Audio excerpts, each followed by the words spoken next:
This tutorial is all about tessellations.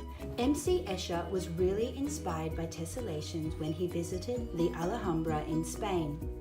The triangle, the hexagon and the square all tessellate perfectly, meaning there's no gaps and no overlaps when they connect together. M.C Escher used these ideas in his work to create optical illusions and patterns, as you'll see in the next video.